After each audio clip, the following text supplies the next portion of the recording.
He got dragged all weekend for the palm trees. Well, he should, because that's such a stupid quote. The reason that the Buffalo Sabres are on so many people's no trade clause or no trade list is because you don't fucking win hockey games. Sean, your Buffalo Sabres are in freefall. Freefall, treefall, whatever you want to call it. Things are not good for the Buffalo Sabres. They have lost 6 games in a row. They are now 11, 13, and 3. They are 8th in the wild card race by points percentage. Not 8th in the Eastern Conference, Sean. Not 8th, so they would be a wild card team. They are 8th in the wild card race by points percentage. The teams ahead of them: the Boston Bruins, the New York Rangers, the Islanders, Flyers, Blue Jackets, all at 500. The Penguins at a 483 clip. Ugh. The Senators at a 481 clip. And then you get to the Buffalo Sabres, 8th in the wild card race by points percentage with a 463 points percentage. I don't want to ask what happened because it seems like just Sabre-y stuff has happened. They are bad, Sean. I would argue that nothing has happened. This is exactly... They are what they are. What at least I thought they were. It's very. I could sit here and talk about this team for a full hour myself, but I'm very annoyed with the current state of the Buffalo Sabres, but not surprised. I'm a conscientious objector. I think a week ago, maybe a few weeks ago, I said I'm not talking about the Sabres, and so I'm not talking about the Sabres.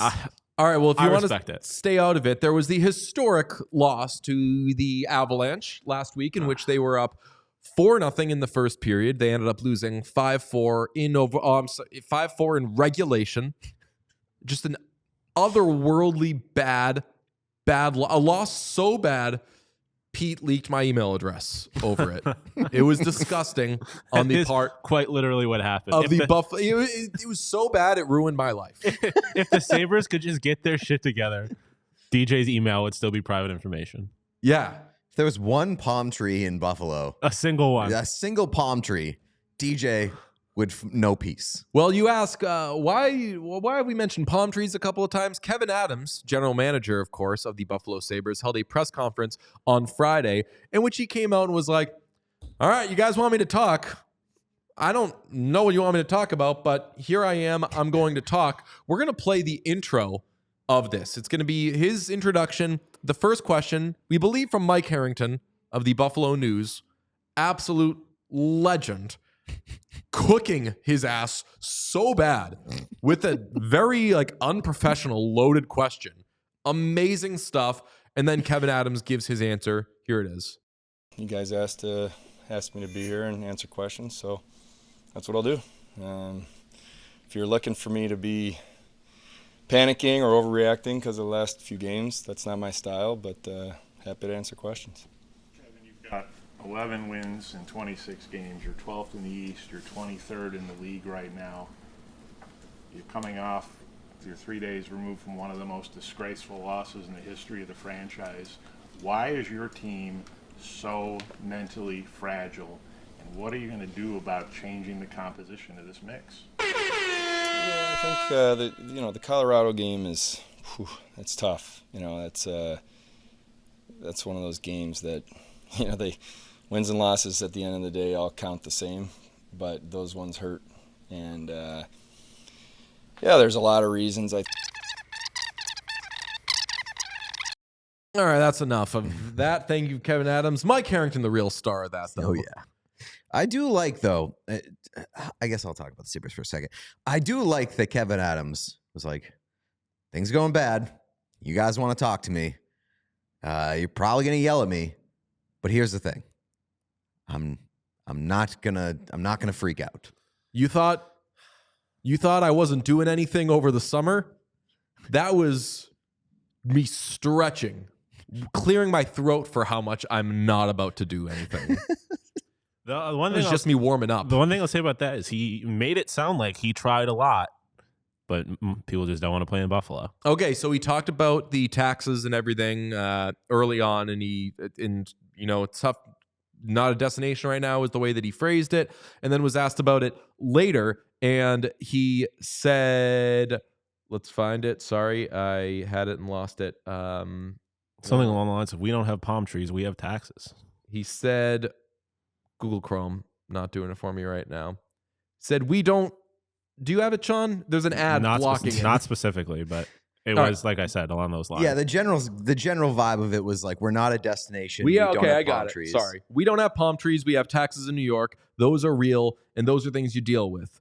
But, and trust me, there's, I think, conversations every day, and there's a lot of players in this league that we're on their no trade list.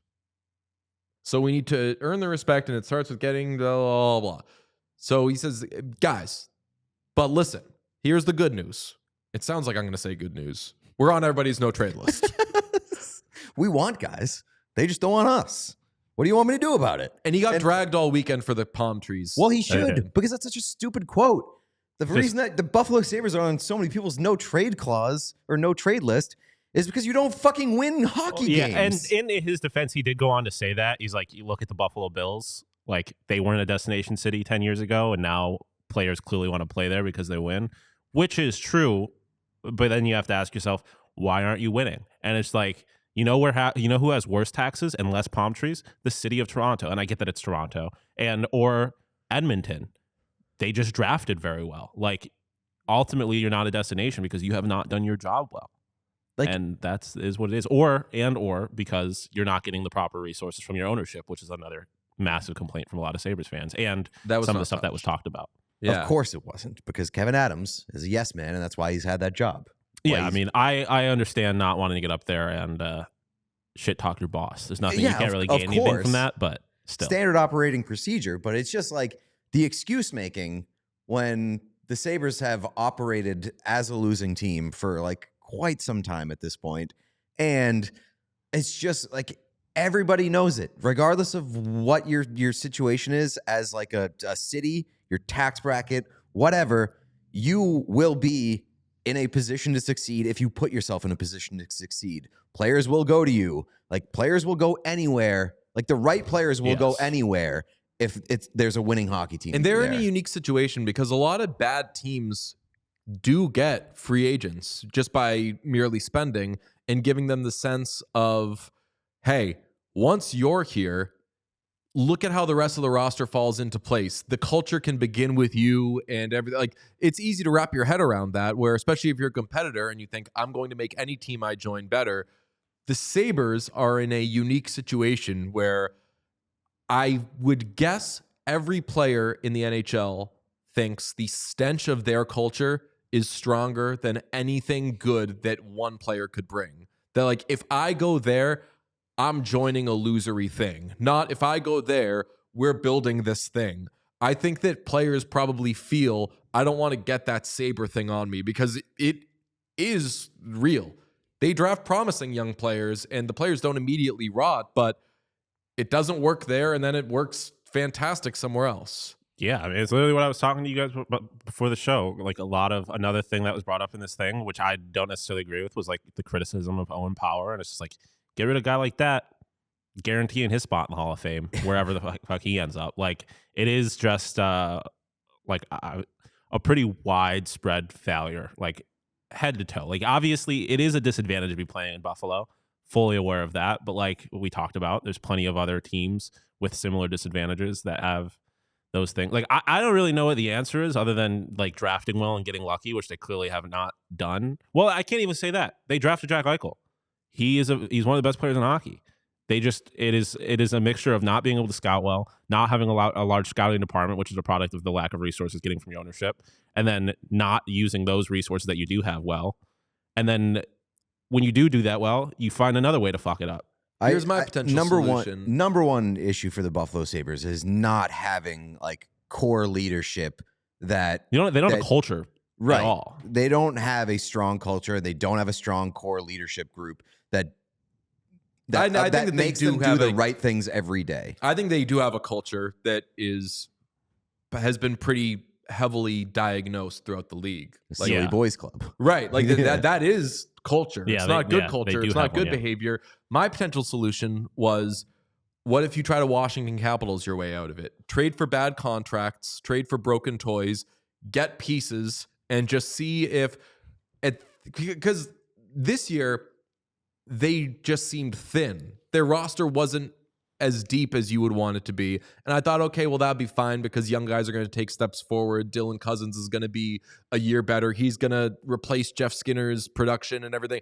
And that just doesn't happen. So is their next attempt at fixing this find guys that are either unsatisfied in their places or they got a bad contract? Lord knows you have the space to do it. It's a huge risk because if you had traded for a Pierre-Luc Dubois, I could guarantee you that guy would have 5 points on the season right now if he were in Buffalo. It would be so bad. Oh my God. So he would go worse my because, to Pete's point, they don't have the good culture where, like, Yeah. it's weird to say like they need a Nick Foligno because right now things aren't going well in Chicago. But God, they could use 5 Nick Folignos right now. And the Kevyn Adams press conference did nothing to make anybody feel better. No, and that's the problem. It's like if Kevyn Adams went up there, did freak out and did have like panic to him, I think that Sabres fans would have a better takeaway from it being like, at least this is concerning to him. And I mean, my thing is that like, I don't even necessarily have a problem with him not panicking because I feel like so often in these situations, you see